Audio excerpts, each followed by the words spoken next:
Good afternoon. Thank you for being with us this afternoon to discuss where we find ourselves in our fight against COVID-19. As I have said repeatedly for weeks and weeks on end, the fight is not over. We have more work to do, but the best way for us as a state to respond is for our individual Mississippians who love one another to do what is right. Take care of yourselves. Take care of your family members. Take care of your neighbors. If you can stay home, stay home. If you can work with those that are in that category of over the age of 65 or those who have underlying conditions, to go pick them up groceries or pick up their medicine, please reach out to a friend and offer your help. We know that Mississippians are the most generous of anyone anywhere in this nation and anywhere in this world. These are the times when we step up and we help one another. This is the time to do that. I also want to take the time today to thank the many businesses that are reopening in our state, that are doing so in a responsible way. It means the world to me that you recognize that you have to take some additional precautions in these challenging times. You are really heroes to me. You are standing up and you are taking the initiative to protect yourselves, to protect your employees, and to protect one another. Thank you for what you are doing, and we want to continue to work with you to make that a reality. For myself, a bit of good news. I did have the opportunity early this morning to get my hair cut. I know that's something that many of us have been wanting to do for many weeks on end. And I want to thank the businesses that are reopening. I want to thank our barbers, those who work at the salon shops. I want to thank you for your patience. I know that these last 5 weeks have been horrific. They have been horrible. They have been very, very difficult for you. But as I was sitting in that chair today with me and one other person in the business, both of us wearing masks, the person cutting my hair wearing gloves, I recognize how much sacrifice is being made, not only when you are closed, but the sacrifices that you are making to adapt to this new situation that we find ourselves in.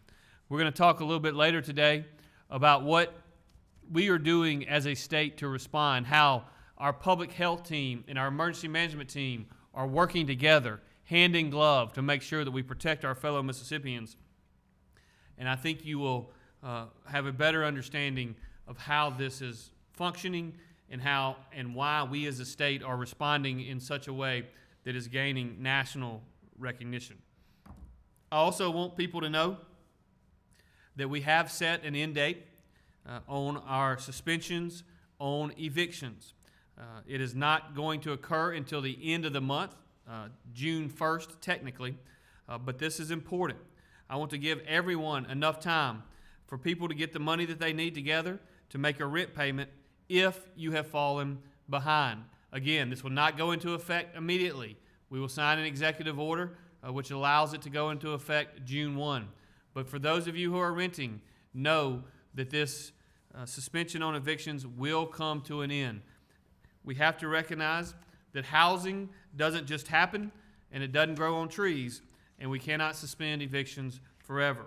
This was a 2-month suspension that I hope and I truly believe has helped people get through this most painful time. I do want you to know the eviction process is not immediate. You still have time to get your house in order. I just wanted you to have as much time as possible so it is not sprung upon you without any warning. At this time, I am going to recognize Dr. Byers, who is going to give us a health update from the Department of Public Health. Dr. Byers, thanks for being here. Thank you, Governor. So this morning, the Department of Health reported 182 additional cases of COVID-19 and 8 additional deaths. That gives us now over 10,000 cases identified in the state and 465 deaths identified in the state. So far, we have seen about 17% of our total cases have been hospitalized due to COVID-19.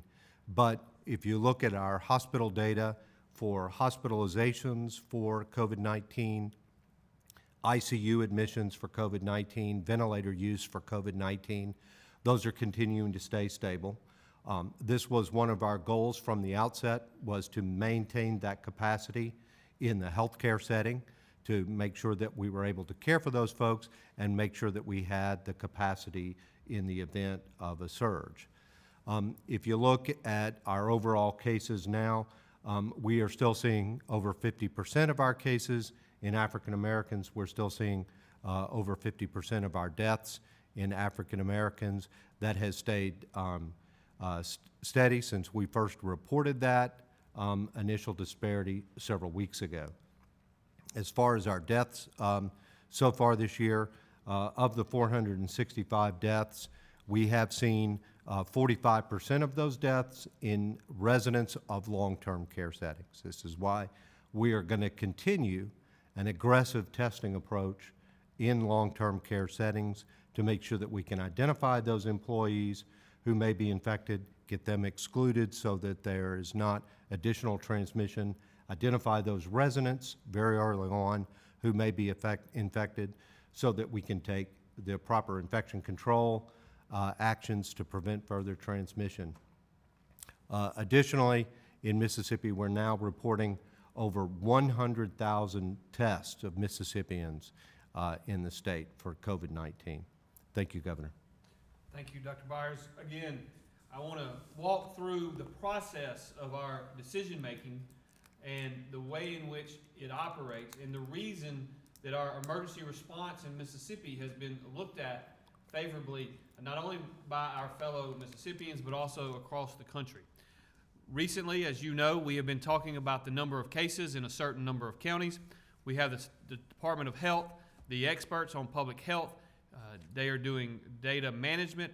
They are mining that data, and then they are coming to me and say, we believe that if you look at the total number of new cases over a 14-day period, total number of new cases over a 7-day period, what we find is that there are 7 counties that are of significant concern.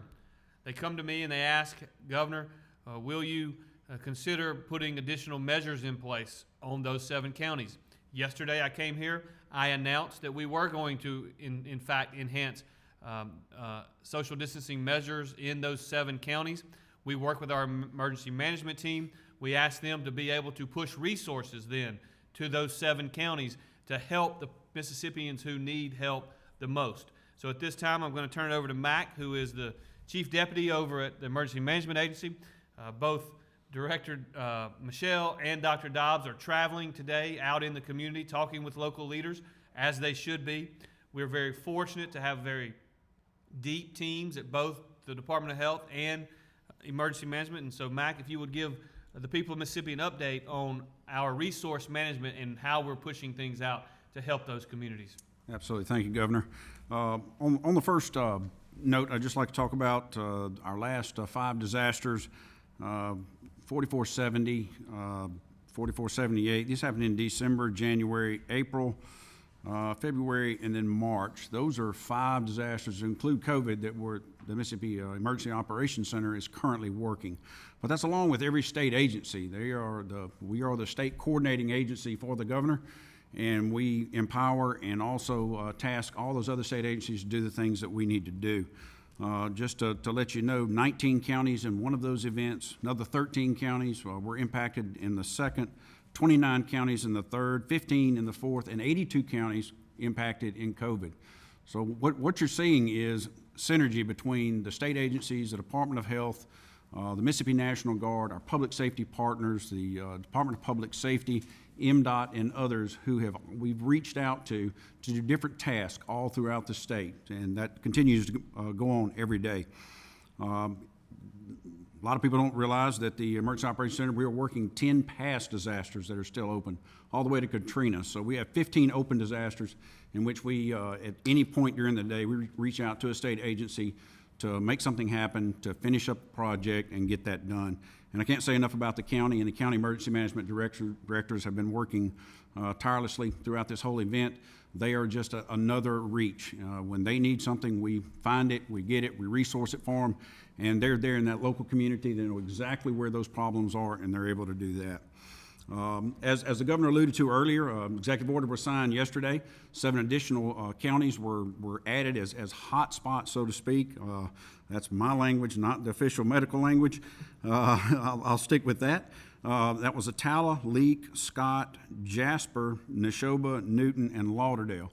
So what happened this morning is we had a meeting with our logistics teams between the Department of Health and MEMA and the National Guard, and we were able to get out 71,000 community masks to those 7 counties today. They should have been delivered by 3 o'clock this afternoon. We should have almost all of our deliveries done, sir. Also, we enacted tomorrow on our local county pod push, we're going to push out another 177,000 masks to all 82 counties in the Band of Choctaw Indians, just to go ahead and get those counties that border those 7 counties to give them some added protections as well. So we put those into place, and I appreciate the quick call, Dr. Byers, yesterday from your department, allowing us to get those things rolling in motion. And that's where the 1-2 comes in. The Department of Health, I can't do it without them, without their work in the field. The tracing teams, the long-term care facilities that we ship to every day, that is paramount, being able to get those supplies to them. On the backside, we're still continuing to do hurricane planning.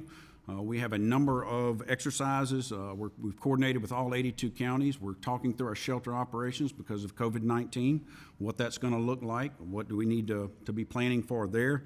And that's the Department of Human Services, ourselves, all 82 counties in the Band of Choctaw Indians, Mississippi Band of Choctaw Indians. We all got together last weekend, had a very good conversation, and we've outlined what we need to do to get ready, along with National Guard exercises, contraflow. Heaven forbid we have to do that, but to reverse the highways during a hurricane event. There's a lot of moving parts that happen at that level. I do want to report in on our Easter storm. The last bit of information I'll report on is our cumulative money that's been able to get to survivors. And numbers that came in this morning from FEMA, we have over $2.2 million that have gone specifically to applicants in those counties. We're currently running 6 more disaster survivor centers to continue taking these applications. And of that amount, the housing assistance was about $1.7 million. And then in other needs assistance, whether it be rental or other things, we another $500,000 in there. So we're seeing some good numbers. We're up to about 1,866 applicants for that entire storm. So putting our centers out in the field where it happened, working that. I can't say much about more about our individual assistance department. They're out there working with the local EM directors. They're setting up these centers. We're manning it and able to get those applications and everything in. That's all I have, sir. Thank you, sir. And again, I cannot stress enough to the people of Mississippi how much the people in these agencies are doing.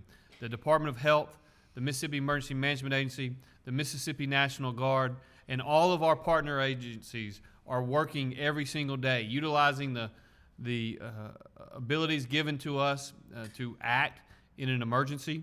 The fact that we're able to, on one day, identify the 7 counties that are of particular concern in terms of the number of cases over the last 14 days and over the last 7 days, and then immediately, in less than 24 hours, get 75,000 masks delivered to those 7 counties to help individuals, to help the people in those counties, simply shows that in our state, unfortunately because of tornadoes and because of hurricanes and because of other natural disasters, that we have a team in place that is exceptionally competent, that is working hard every single day to make sure that we protect our fellow Mississippians.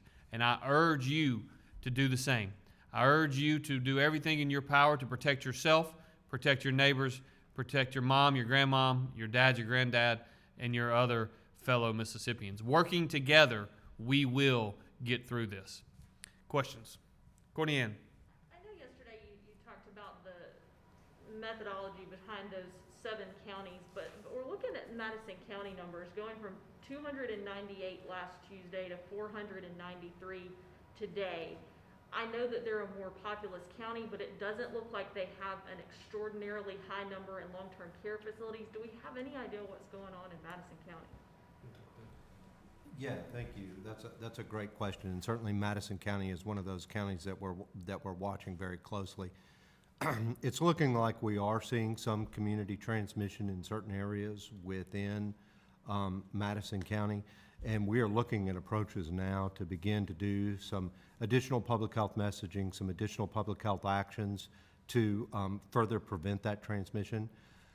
When you look at those 7 counties compared to a more populous county like Madison County, what we're actually seeing with those 7 counties is that in total, they've accounted for more than 20% of the total cases in Mississippi to date. Again, that's 7 counties that have accounted for more than 20% of the total cases. And if you look at our map too, you're seeing that those areas, especially in east central Mississippi, are where we are seeing most of the activity. Certainly we are watching, like I said, Madison County very closely. There may be additional action that we need to take in Madison, and we're going to continue to work on that. Could that come in the form of an amendment to this latest order, or would that be out of the question? Well, no, nothing is out of the question. One of the things that I have learned over the last 60-plus days dealing with COVID-19 is that things change every single day. Nothing is out of the question.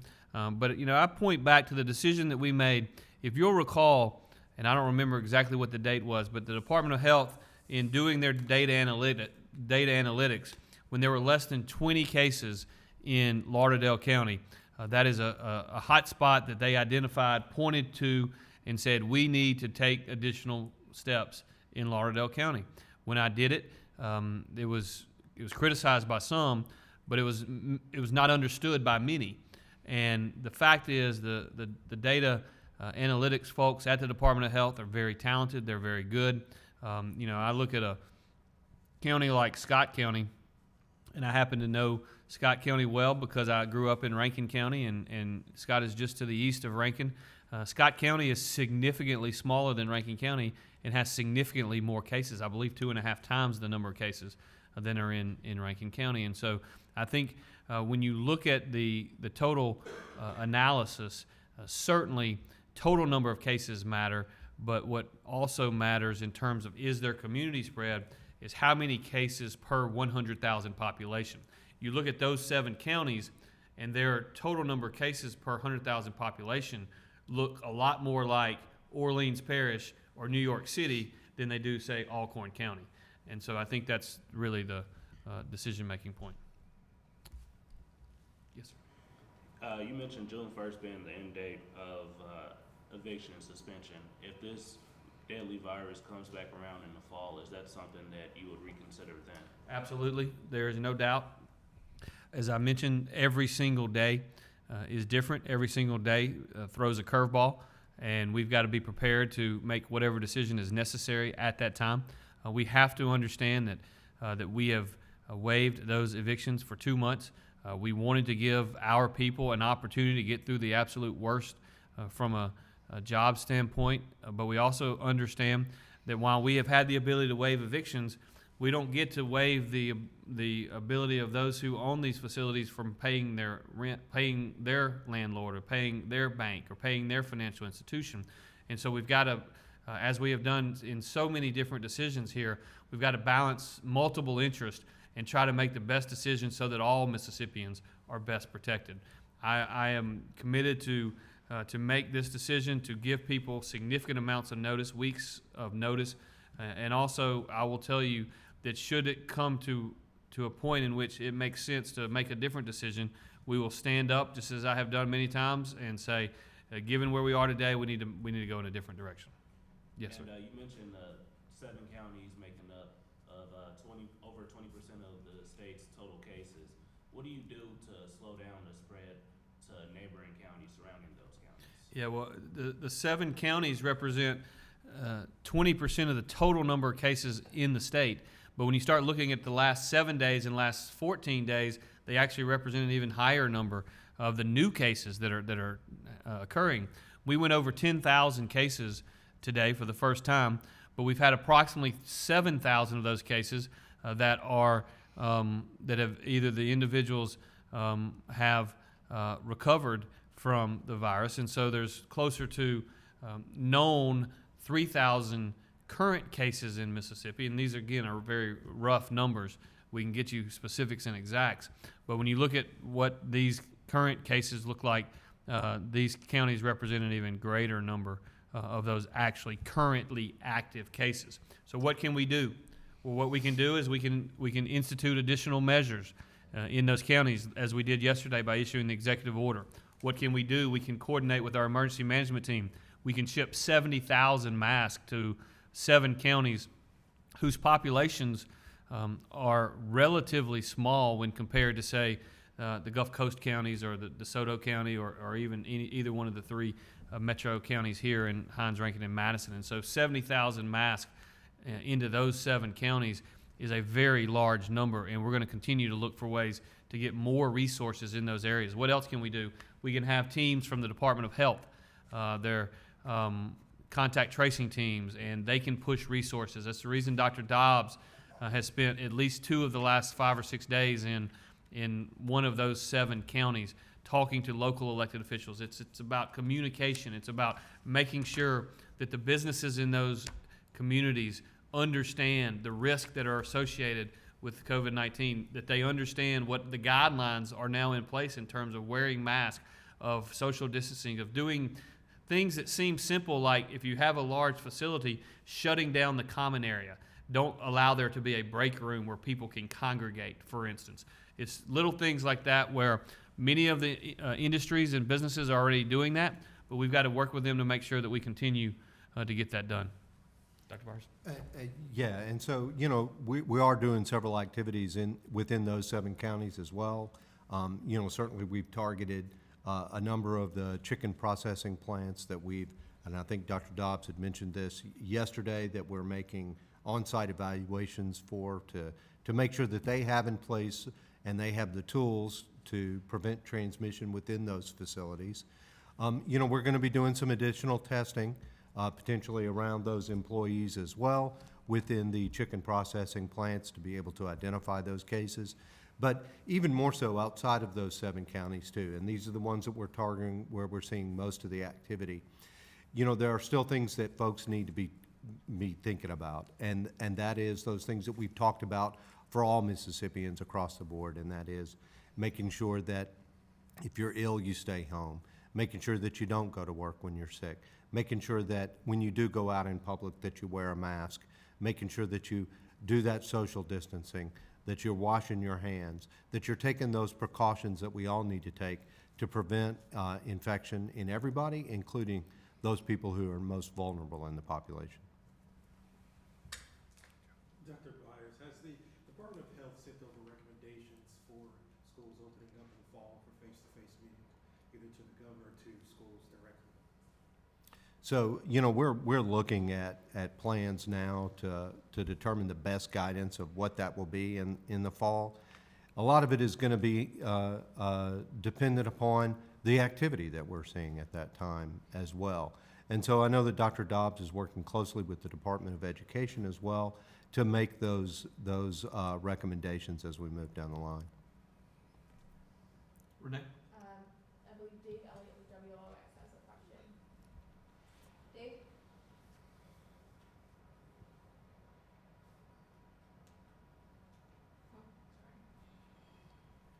Or can you hear me? Yeah, now we can hear you, sorry. Okay, we're on now.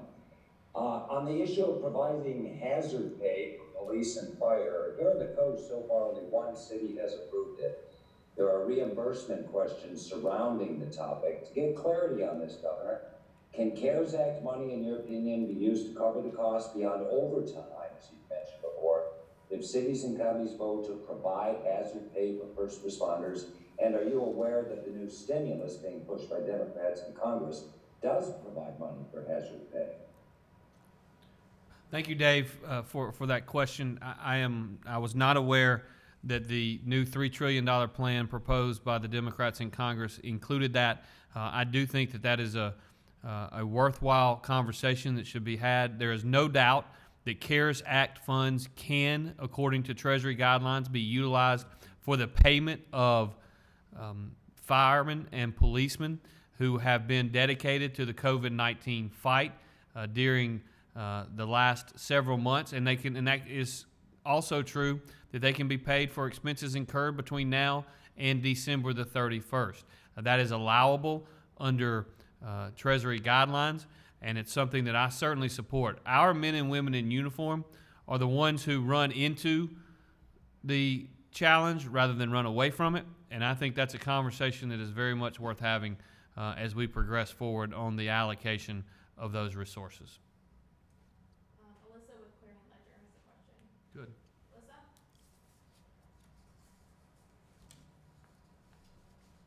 Alyssa? Hi, thank you so much for taking our questions, Governor. I have 3 questions related to coronavirus in Mississippi prisons. My first question is, can you please provide the latest number of MDOC inmates and staff tested for the coronavirus?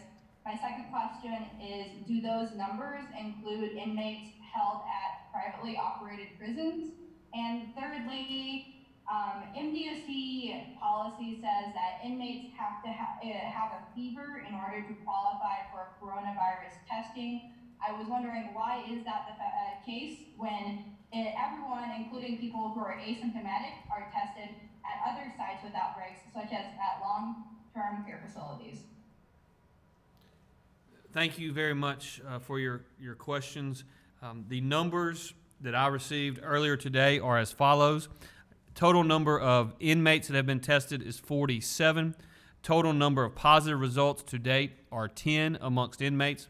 Total number of negative results to date are 32. And total pending tests right now amongst inmates are 5. In terms of staff, we've also done 47 total tests of staff, 8 positive results amongst staff, 37 negative results amongst staff, and 2 pending tests. My understanding is that these numbers, excuse me, my understanding is that these numbers do not include prisons in the private prison market, but I will get my staff to confirm that with the Department of Corrections and get you a definitive answer. But my understanding is that does not include those. These are state inmates in state facilities. And with respect to your third question, our guidelines for testing inmates is similar to that of all Mississippians.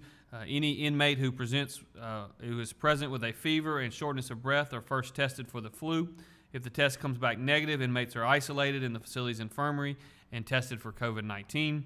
They remain in isolation until the test results comes back. If it comes back positive, the inmate remains in isolation and is quarantined for 14 days. Inmates in the same housing area as an inmate testing positive are also quarantined for 14 days. Their temperatures are checked and they are monitored for symptoms at least twice daily. That is in addition to the policies we put in place very early at our Department of Corrections, things such as suspending visitations to limit exposure from people entering the facilities. We screen employees every single day when they report to work.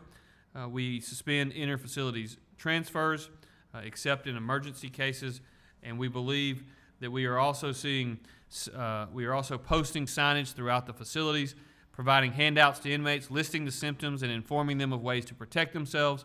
We are conducting extra cleaning and disinfecting frequently touch surfaces, such as the dining tables and the light switches.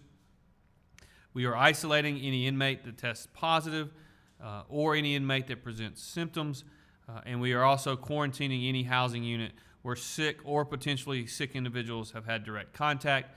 I do believe that the combination of not moving inmates from facility to facility, a decision that was made very early in this process, the combination of that and the fact that we're very early in testing those employees has had an impact and reduced the total amount of spread in our prisons. But we must continue to remain vigilant as it relates to that. We are going to continue to test to the extent possible the members and the inmates at these prisons as these symptoms occur. We're going to continue to do everything in our power to make sure that we protect them and that they are treated as they should be treated. Hunter Dawkins with the Gazebo Gazette has a question. Hunter? Thank you, Renee. Thank you, Governor. My question is this, and it's a little bit of a hypothetical question, or a question from your perspective, Governor.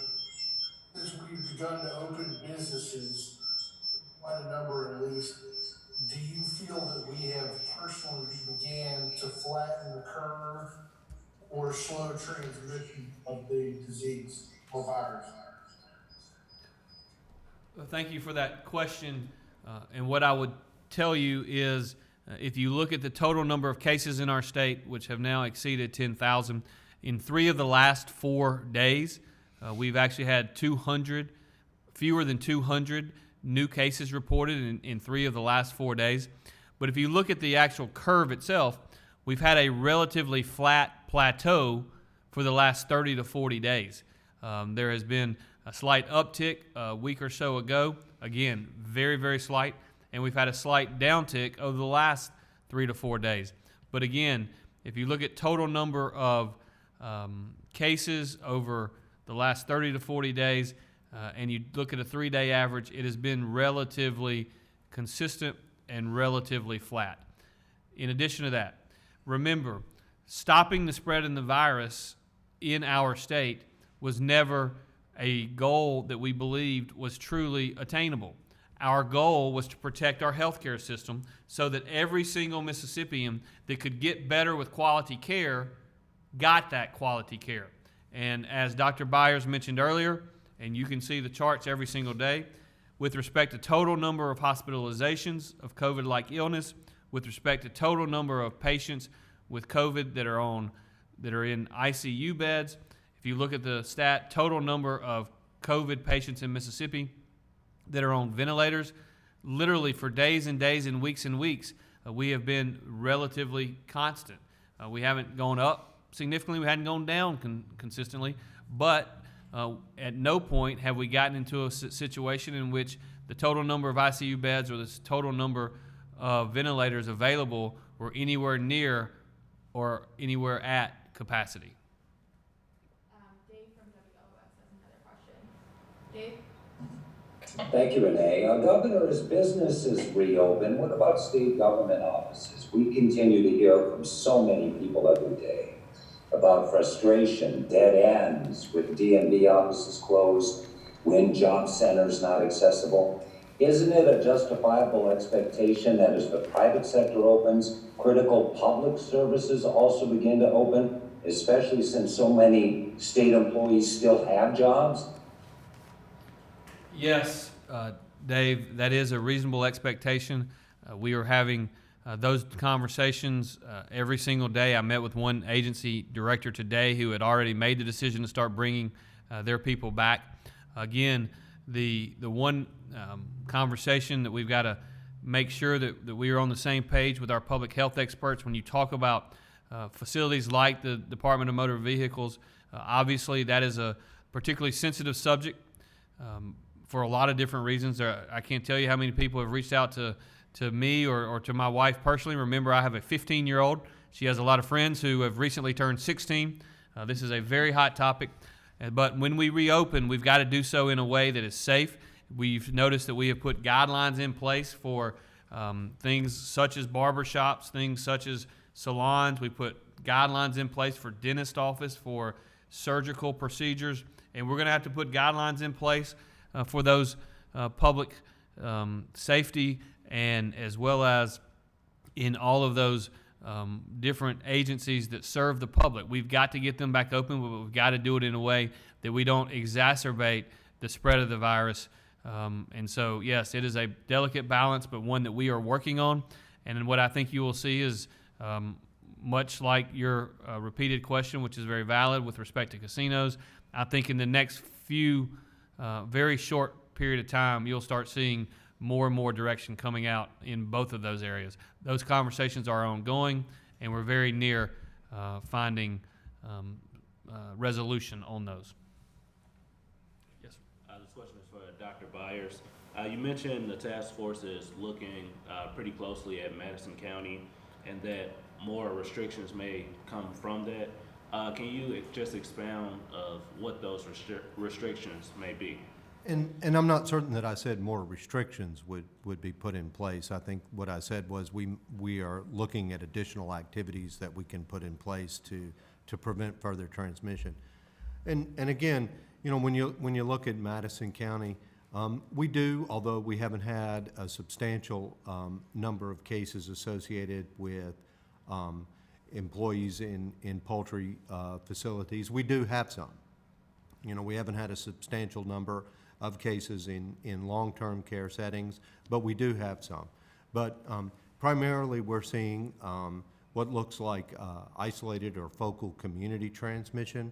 And so that's where we need to target our efforts, whether we increase testing to identify cases, where we increase public health messaging to make sure that folks have the tools that they need to understand how they can prevent further transmission, and then to continue that intensive case investigation, intensive contact tracing in those areas where we can aggressively find those cases, where we can get them isolated and aggressively find those contacts so we make sure that we get them appropriately quarantined and tested if symptomatic. Any other questions? Seeing none, let me just remind all of my fellow Mississippians, I appreciate the great work you are doing. I know that you are taking extra precautions to protect yourself. Please continue to do so. We are moving more and more towards a safe, responsible reopening of those businesses that have been closed. And the reason we can do that is because we trust you to make good decisions for yourself and your families. So, Mississippi, stay safe and God bless.